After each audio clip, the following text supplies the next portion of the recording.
Good afternoon, folks. I'm going to make some brief remarks, sign an executive order, and then take your questions, if that's okay with you all.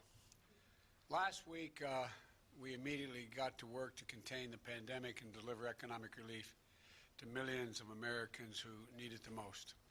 And today, we're getting to work to rebuild the backbone of America, manufacturing, unions, the middle class. It's based on a simple premise that will reward work, not wealth in this country. And the key plank of ensuring the future will be made in America. I've long said that I don't accept the defeatist view that the forces of automation and globalization can keep union jobs from growing here in America. We can create more of them, not fewer of them. I don't buy for 1 second that the vitality of American manufacturing is a thing of the past.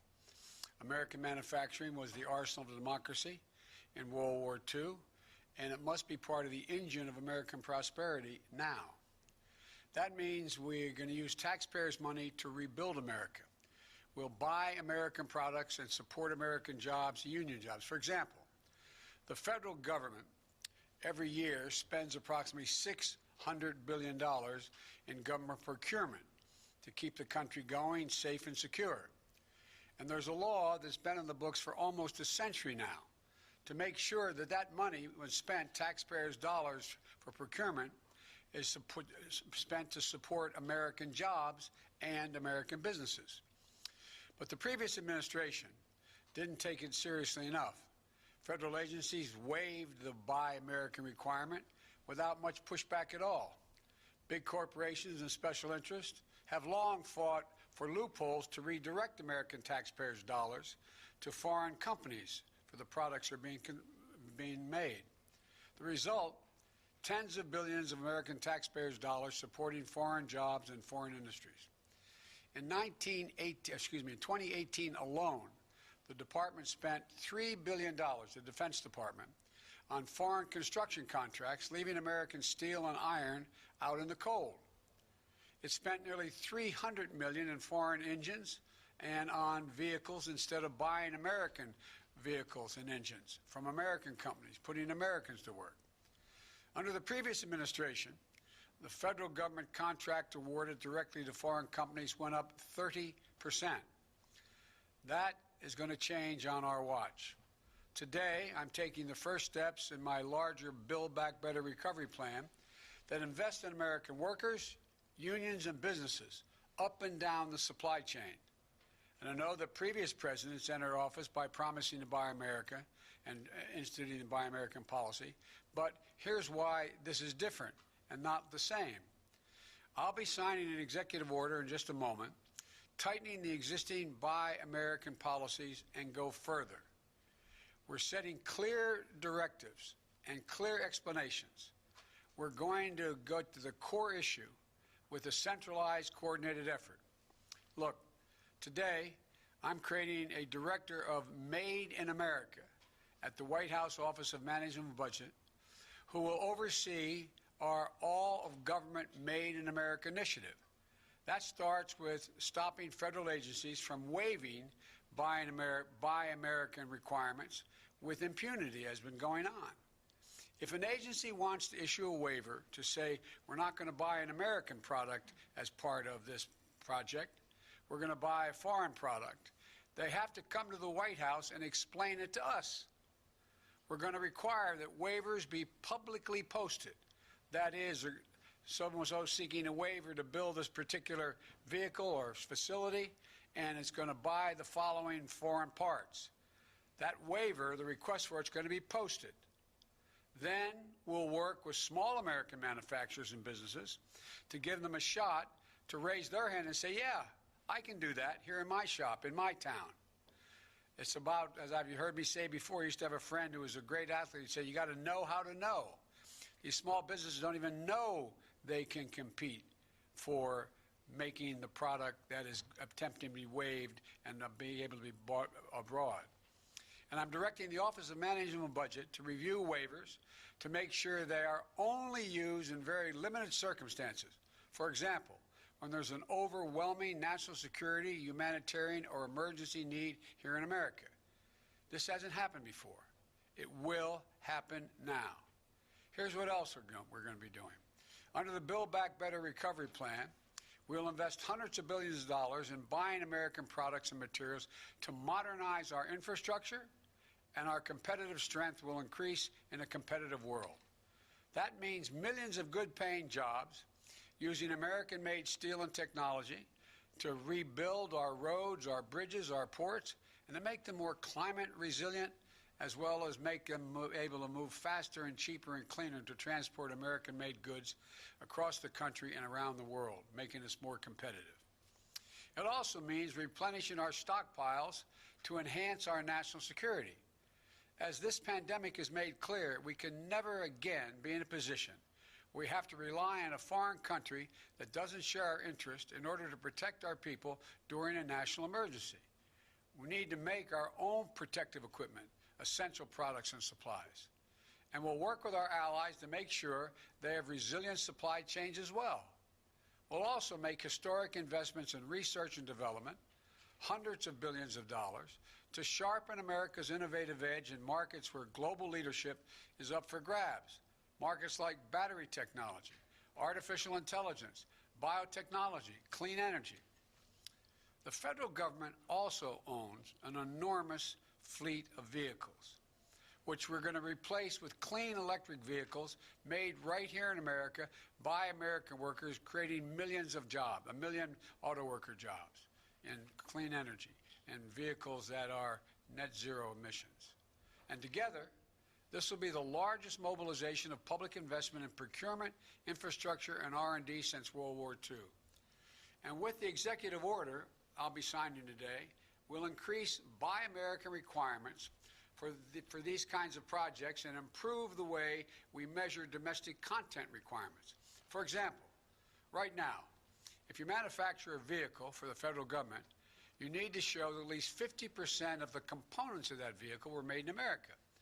But because of loopholes that have been expanded over time, you can count the least valuable possible parts as part of that 50% to say made in America, while the most valuable parts, the engines, the steel, the glass, are manufactured abroad.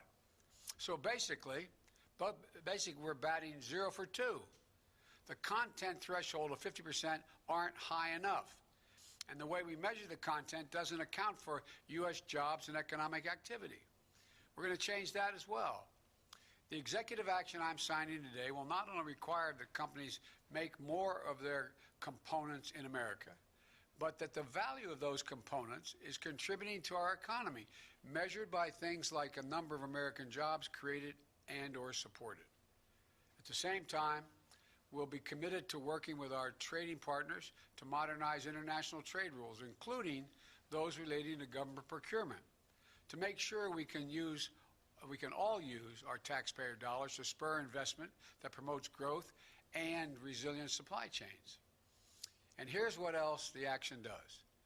When we buy America, we'll buy from all of America. That includes communities that have historically been left out of government procurement. Black, brown, Native Americans, small businesses and entrepreneurs in every region of the country. We will use a national network of manufacturers called the Manufacturing Extension Partnership that's in all 50 states and Puerto Rico to help government agencies connect with new domestic suppliers across the country. This is a critical piece of building our economy back better and including everyone in the deal this time, especially small businesses that are badly hurting in this economy. The executive action I'm taking also reiterates my strong support for the Jones Act and American vessels, and our ports, especially those important for America's clean energy future and the development of offshore renewable energy. I'll close with this. The reason we need to do this is America can't sit in the sidelines in the race for the future. Our competitors aren't waiting. To ensure the future is made in America, we need to win not just the jobs of today, but the jobs and industries of tomorrow. And we know that the middle class built this country, and we also know unions built the middle class. So let's invest in them once again. I know we're ready, despite all we're facing. I've never been more optimistic about the future of America than I am today. Given even just half a chance, the American people, the American workers, has never, ever let the country down. Imagine if we give them a full chance. That's what we're going to do. I'll stop here and sign the executive order and then come back and take some of your questions.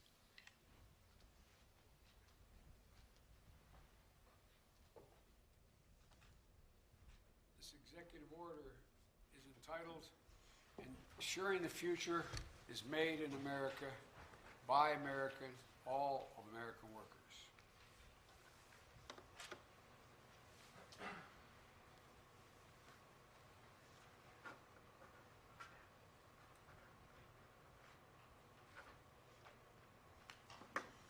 There you go. Now I'll be happy to take your questions.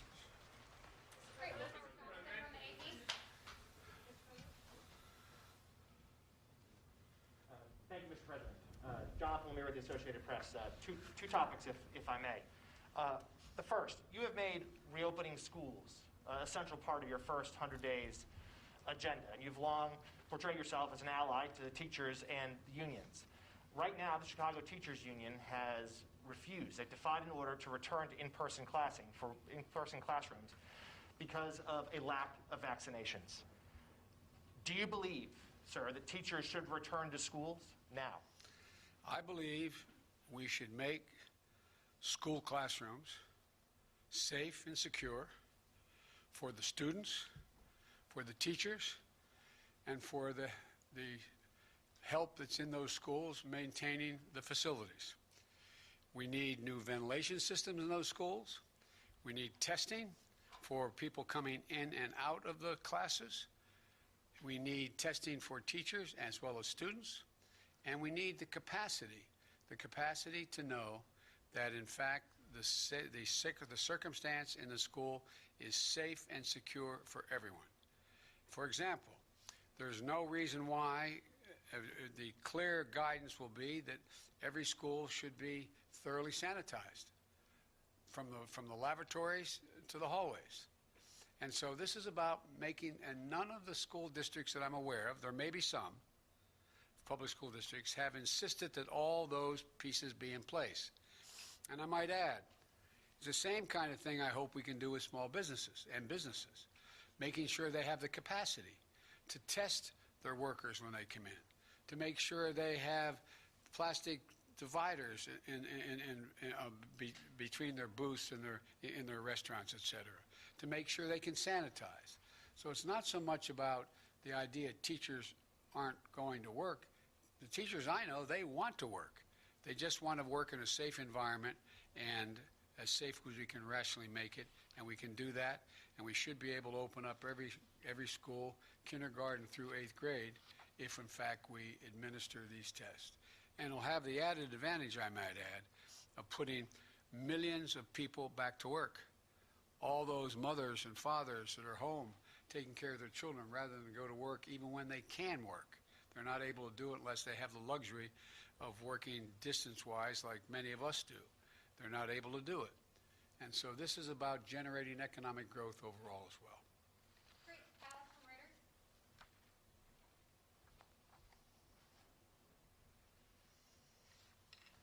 Thank you, Mr. President. I'm Alex Alper from Reuters. I wanted to ask a question about Navalny.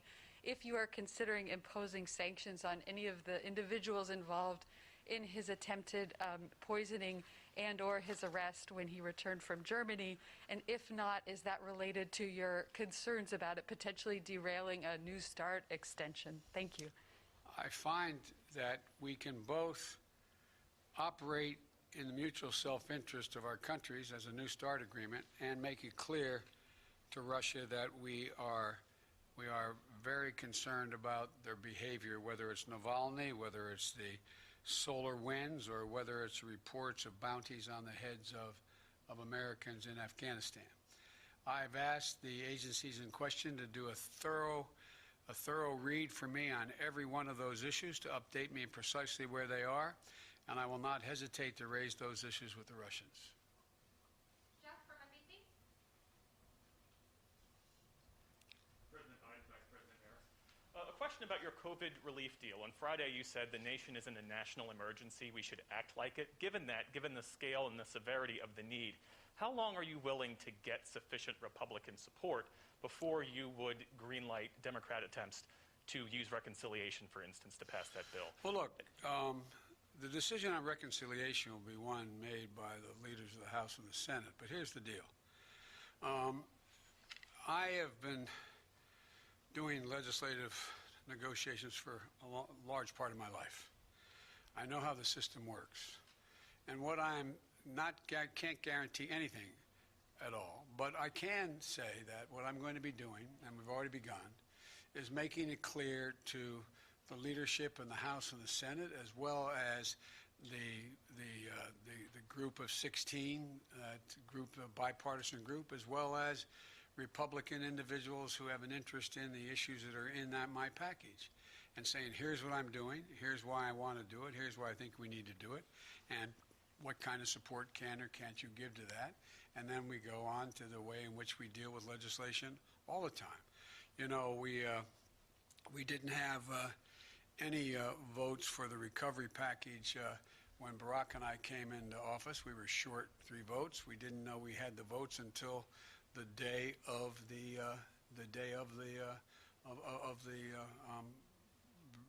bringing it up. And but here's the deal. You know, it's interesting, and I know you ask a lot of these questions, you know the answers, but you have to help educate the public as well. I'm not suggesting you don't know what I'm about to say. No one wants to give up on their position until there's no other alternative. They either have to make a decision that they don't support what is being proposed, or they insist on what they have, or they let it all go away, fall down. I think we're far from that point right now. The decision to use reconciliation will depend upon how these negotiations go. And let me make clear about negotiations. I've always believed part of negotiation on the part of a president and or a chairman of a committee trying to get a major piece of legislation passed is about consultation. It's not enough for me just to come up to you and say, I like this, I expect you to support it. I want to explain to you why I think it's so important in this package that we have to provide for money for additional vaccines, why I think it's so important why we provide for money to extend unemployment benefits, why I think it's so important that we provide money to provide for the ability of people not to be thrown out of their apartments during this pandemic because they can't afford their rent. And to make the case to you why I think and what I think the priorities within this piece, that we think the priorities are, I apologize, were within this legislation. And I don't expect we'll know whether we have an agreement and to what extent the entire package will be able to pass or not pass until we get right down to the very end of this process, which will be probably in a couple weeks. But the point is, this is just the process beginning. Annie, from the Washington Post. Thank you, Mr. President. Annie Linsky with the Washington Post. Annie. I wanted to ask you a little bit about one of the sort of major themes of your campaign and how you sort of intend to measure and enact it, and that is the idea of unity. If you could talk a little bit about what you see unity as being. There are some people who are defining it as being bipartisan. Others are saying it is what most of the people in the country, defined by some poll, might believe. Or any sort of number of, or perhaps it's 50 plus 1, or 50 plus 2, or 75%. So given that it is such a key part of your message and your promise, can you talk and reflect a little bit more about what is unity when you see it and as you define it? Well, Annie, I think it makes up several of the issues, the points you made. One is unity requires you to eliminate the vitriol. Make anything that you disagree with about the other person's personality or their lack of integrity or they're not decent legislators and the like. So we have to get rid of that. And I think that's already beginning to change, but God knows where things go, number one. Unity also is trying to reflect what the majority of the American people Democrat, Republican, Independent, think is within the fulcrum of what needs to be done to make their lives and the lives of Americans better. For example, if you look at the data, and I'm not claiming the polling data to be exact, but if you look at the data, you have, I think it's, I hope I'm saying it gets correct. You may correct me if I get the number wrong. I think it's 57, 58% of the American people, including Republicans, Democrats, and Independents, think that we have to do something about the COVID vaccine. We have to do something about making sure that people who are hurting badly, can't eat, don't have food, are in a position where they're about to be thrown out of their apartments, et cetera, being able to have an opportunity to get a job, that they all think we should be acting. We should be doing more. Unity also is trying to get, at a minimum, if you pass a piece of legislation that breaks down on party lines, but it gets passed, it doesn't mean there wasn't unity. It just means it wasn't bipartisan. I prefer these things to be bipartisan because I'm trying to generate some consensus and take sort of the, how can I say it, the vitriol out of all of this. Because I'm confident from my discussions. There are a number of Republicans who know we have to do something about food insecurity for people in this pandemic. I'm confident they know we have to do something about figuring out how to get children back in school. And there's easy ways to deal with this. One, if you're anti-union, you can say it's all because of teachers. If you want to make a case, though, that it's complicated, you say, well, what do you have to do to make it safe to get in those schools?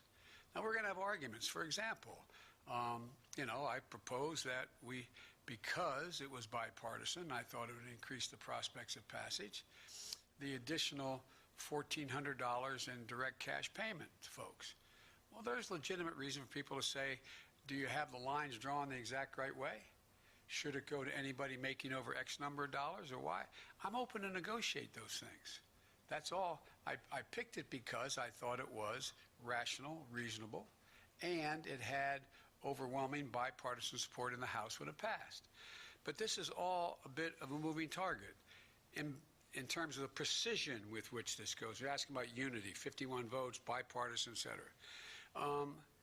The other piece of this is that the one thing that gives me hope that we're not only going to sort of stay away from the ad hominem attacks on one another is that there is an overwhelming consensus among the major economists at home and in the world that the way to avoid a deeper recession moving in the direction of losing our competitive capacity is to spend money now. From across the board, every major institution has said, if we don't invest now, we're going to lose so much altitude in terms of our employment base and our economic growth, it's going to be harder to reestablish it. We can afford to do it now. As a matter of fact, I think the response has been, we can't afford not to invest now. We can't afford to fail to invest now. And I think there's a growing realization of that on the part of all but some very hard-edged partisans, maybe on both sides. But I think there is a growing consensus. Whether we get it all done exactly the way I want it remains to be seen. But I'm confident that we can work our way through. We have to work our way through because, as I've said 100 times, there is no ability in a democracy for it to function without the ability to reach consensus. Otherwise, it just becomes executive fiat or battleground issues that get us virtually nowhere. I don't want to hold my colleague may know, the vice president, but I think there were very few debates on the Senate floor the whole last year on almost any issue. Well, that benefits no one.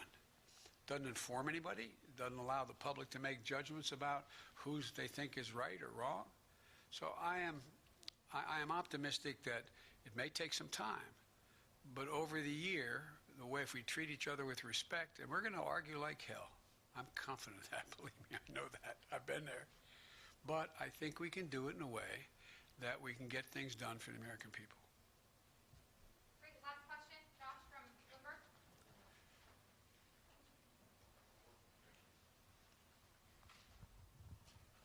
Josh, I don't trust you with a mic, huh? I don't know, man. That's fine. I wouldn't either. Thank you, Mr. President. I appreciate you taking the question.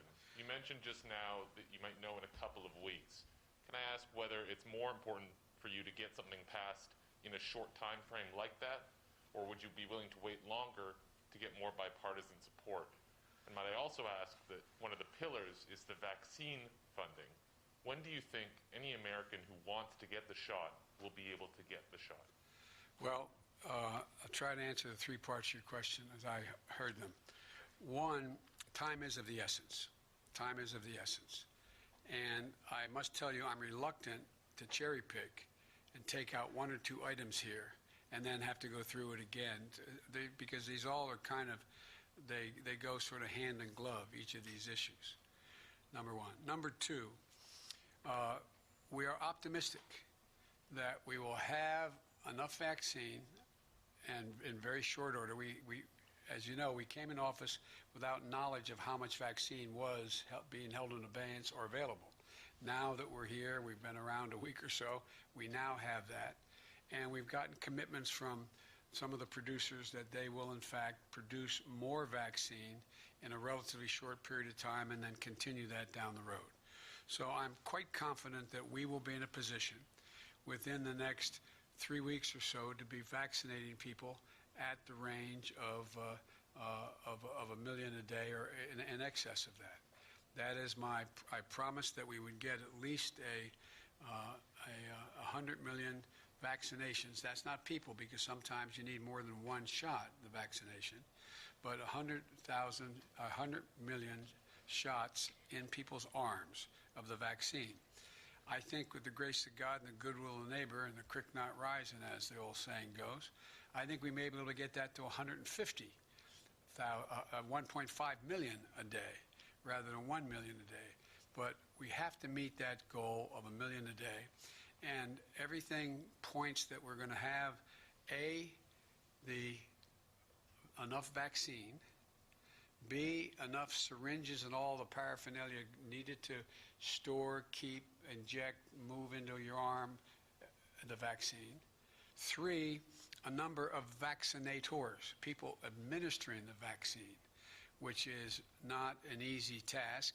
Of those who have those facilities, like the nursing homes and hospitals, they have the people to do it, but they don't have the capacity to do everyone. And so I think we're going to have, we're leaning hard on into areas where we produce more vaccinators. We feel confident we can do that. And thirdly, it's really important that we have the fora, the place, the facility, the circumstance where people can show up, stand in line, and get their vaccine without having to stand in line for 8 hours. Being able to pick up the phone, call the pharmacy, and get your name on the list, etc. All those mechanical things are really, they sound simple, but they're all consequential when we're trying to get out a minimum of 100 million vaccinations in 100 days and move in the direction where we are well beyond that in the next 100 days, so we can get to the point where we reach herd immunity in a country of over 300 million people. Does that answer your question? Well, my question was at what date or roughly when do you think anyone who wants one would be able to get it? Is it summer? Is it fall? Oh, I know. I think it'll be this spring. I think we'll be able to do that this spring. And but it's going to be a logistical challenge that exceeds anything we've ever tried in this country. But I think we can do that. I feel confident that by summer we're going to be well on our way to heading toward herd immunity and increasing the access for people who aren't on the first on the list, all the way going down to children, and how we deal with that. But I feel good about where we're going, and I think we can get it done. Thank you, guys. One more on vaccine. Mr. President, one more on vaccine. Now, wait. I know he always asks me tough questions, and he always has an edge to them, but I like him anyway. So go ahead and ask the question. Thank you, Mr. President. So you just said that you think within 3 weeks or so we'll be at the point where there are 1 million vaccines per day, but it seems like... No, I think we'll get there before that. I said I misspoke. I hope we'll be able to increase as we go along till we get to the 1.5 million a day. That's my hope. And then the follow-up to that would be, now that you're president and you're saying there's nothing we can do to change the trajectory of the pandemic in the next several months, what happened to 2 months ago when you were talking declaratively about I am going to shut down the virus? Well, I'm going to shut down the virus, but I never said I'd do it in 2 months. I said it took a long time to get here. It's going to take a long time to beat it. And so we have millions of people out there who have the virus. We're just, for the first day, I think, correct me if I'm wrong, I've been doing other things this morning, speaking with foreign leaders, but one of the things, I think this is one of the first days that the numbers actually come down, the number of deaths, and the number on a daily basis, and the number of hospitalizations, et cetera. It's going to take time. It's going to take a heck of a lot of time. And we still have, as Dr. Fauci constantly points out, it's one thing when we have mass, how can I say it politely, mass disregard of the warnings about not wearing masks and wearing masks and social distancing and failure to social distance and people getting together on holidays in ways that weren't recommended, et cetera. We see, first thing that happens is we see the number of infections go up. Then you see the hospitalizations go up. Then you see the deaths go up. And so we're in this for a while. I mean, what are we now? About 410,000 deaths? And there's going to be more. The prediction, as I said from the very beginning of getting here, after being sworn in, was the predictions were we're going to see somewhere between a total of 600,000 and 660,000 deaths before we begin to turn the corner in a major way. So, and again, remember, the vaccine, most of the people taking the vaccine, a vast significant number, require 2 shots, and they are an average of 3 weeks apart, and it takes time for it to be sure that you get to that 95% assurance rate. And so it's beginning to move, but I'm confident we will beat this. We will beat this, but we're still going to be talking about this in the summer. We're still going to be dealing with this issue in the early fall.